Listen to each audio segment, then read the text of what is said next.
termasuk Arab Saudi sekarang. Ya, alih-alih berbangga telah mewarisi risalah Islam yang mulia dari kakek buyutnya dan menjadi contoh terdepan mengenai upaya membela kehormatan Islam dan umatnya, apa? Para penguasanya justru tengah mabuk berat dengan visi mengembalikan citranya sebagai pusat jahiliyah modern di dunia. Mereka bahkan rela menghamburkan lebih dari 20.000 triliun rupiah demi membiayai berbagai proyek yang mereka sebut strategis dan visioner.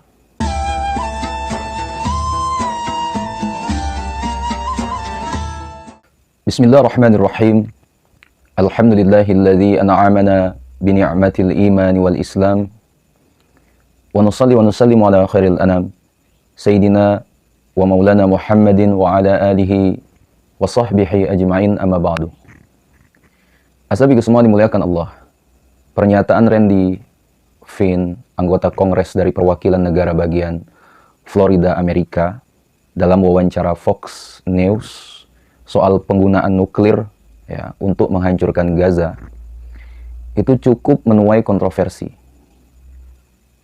Ia mengatakan satu-satunya akhir dari konflik ini adalah penyerahan diri sepenuhnya oleh mereka yang mendukung teror Muslim.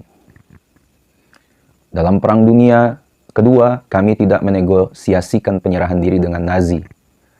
Kami tidak menegosiasikan penyerahan diri dengan Jepang. Kita mengebom Jepang 2 kali untuk mendapatkan penyerahan tanpa syarat. Itu juga yang harus terjadi di sini, yaitu Gaza.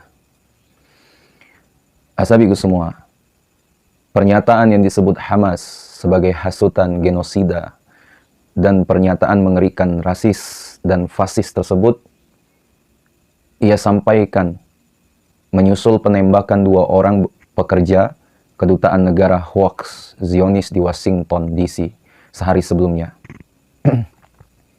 Saat itu ia juga menyebut, beginilah bentuk globalisasi intifadah. Palestinaisme, perjuangan Palestina dibangun atas dasar kekerasan. Sabiku semua yang dimuliakan Allah. Narasi ancaman agar Gaza dibombardir nuklir sejatinya bukan yang pertama. Beberapa waktu terakhir, beberapa pejabat entitas Zionis dan sekutunya Amerika, mereka kian berani secara eksplisit menyerukan penggunaan senjata yang sudah lama dianggap tabu dan terkutuk. Hanya demi segera mengakhiri perlawanan rakyat Palestina di Gaza. Kita sama-sama tahu sabiku semua sesaat setelah peristiwa Tufan Al-Aqsa, yakni sekira di bulan November 2023 lalu, misalnya seorang wanita Yahudi anggota Knesset dari Partai Likud bernama MP Tali Gottlieb itu sempat mengepost seruan soal penggunaan senjata kiamat yang ia sebut untuk mengembalikan martabat, kekuasaan, dan keamanan negara. Pernyataannya itu menegaskan bahwa pemerintahnya harus menghancurkan dan meratakan seluruh Gaza. Sabiku semua, pernyataan yang sama pun juga disampaikan Menteri Warisan Budaya Negara Hoax Zionis tersebut, Amichai Eliyahu, dalam wawancara radio Kol Barama yang dilaporkan Times of Israel pada 5 November 2023.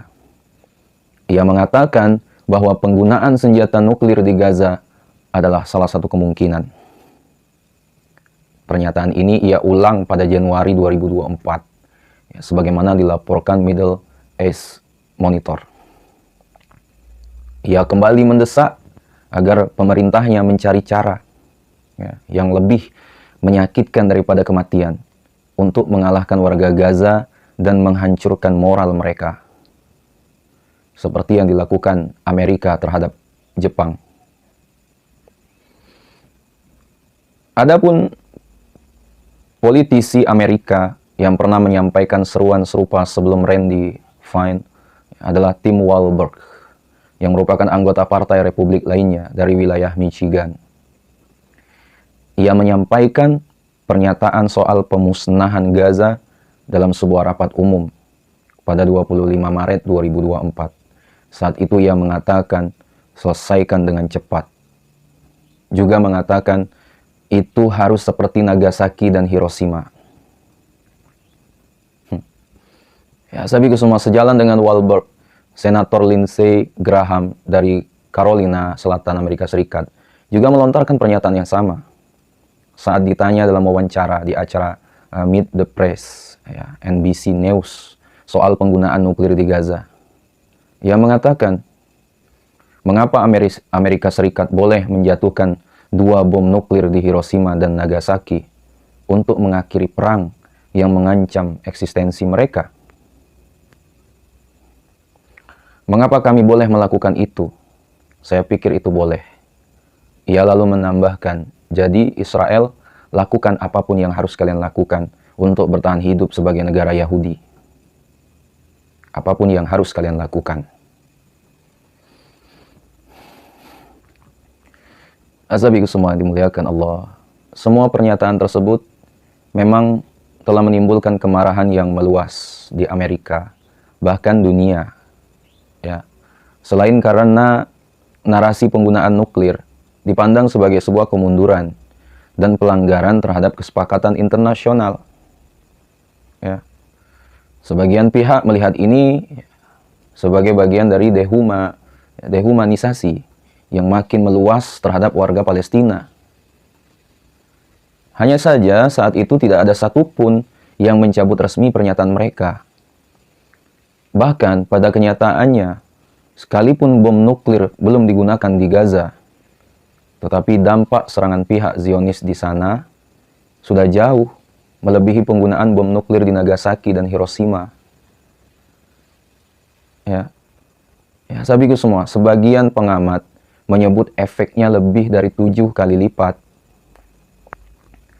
Sampai-sampai Sekjen PBB Antonio Guterres itu sempat menyebut situasi perang di Gaza sudah masuk pada level yang paling kejam.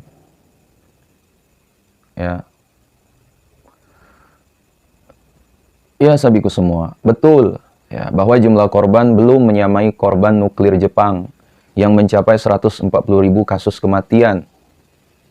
Tetapi kehancuran di Gaza jauh lebih mengerikan.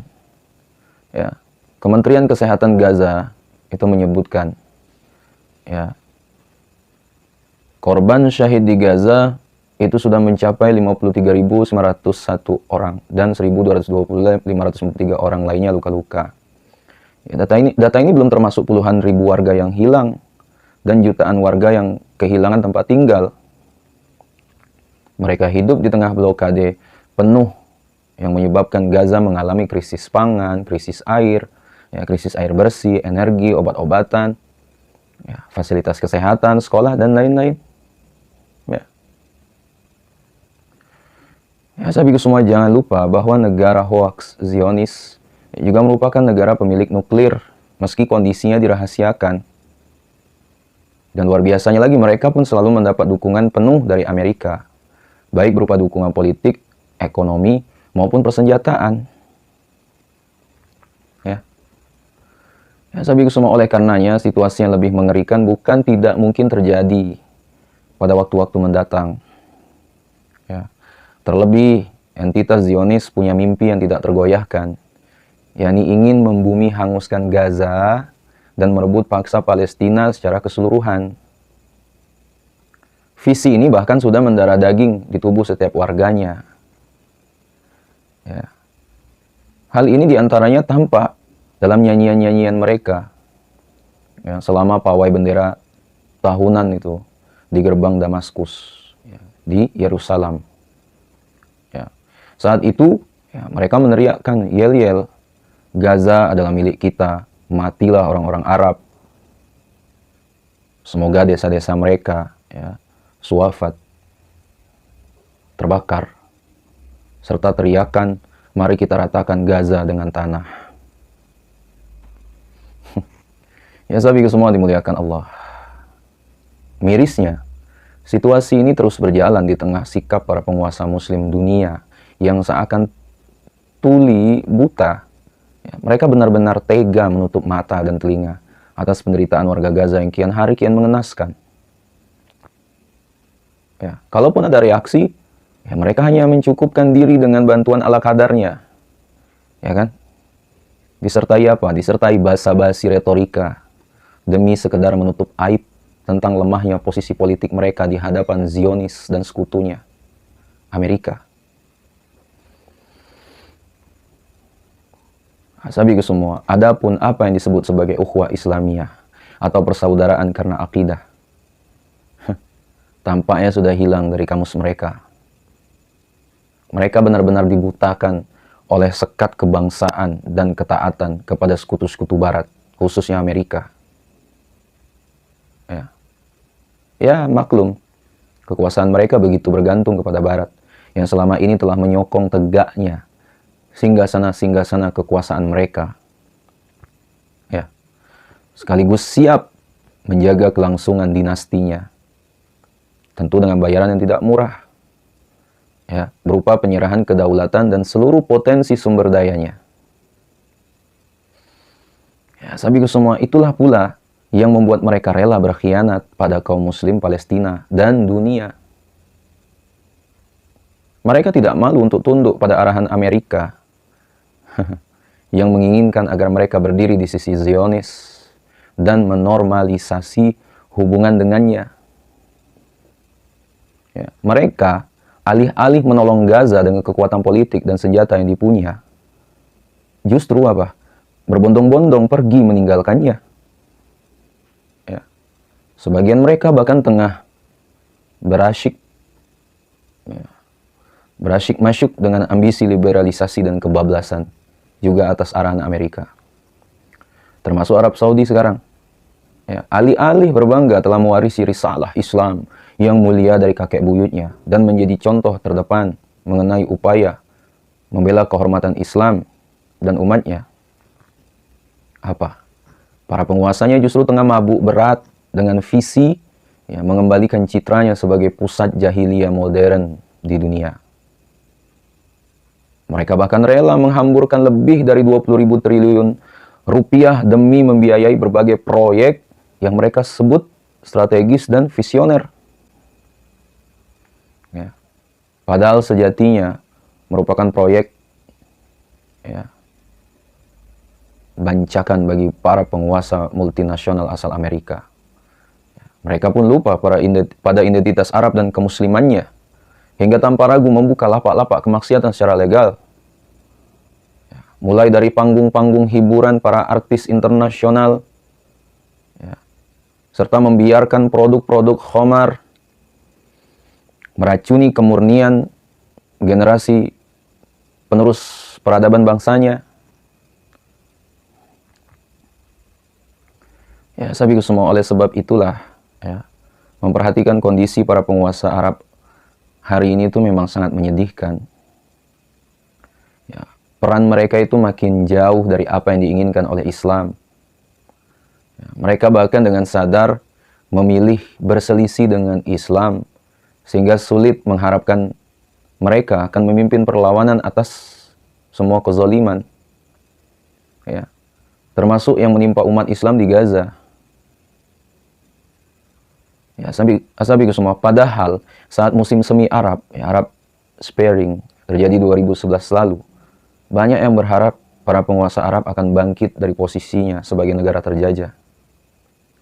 Ya, lalu mereka memimpin perubahan melawan hegemoni Barat dengan bendera Islam. Akan tetapi faktanya apa? Mereka hanya berganti tuan. Mereka benar-benar telah terjangkit penyakit wahan, yakni penyakit cinta dunia dan sangat takut akan kematian. Ya. Pembahasan ini sudah kami bahas di video sebelumnya. Silakan kalian cari itu. Ya.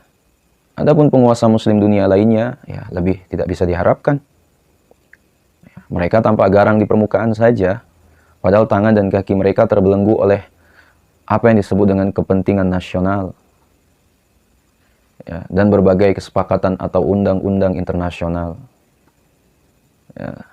Sungguh, negara-negara penjajah itu telah berhasil menebarkan racun yang paling mematikan, yakni paham sekuler dan nasionalisme yang membutakan.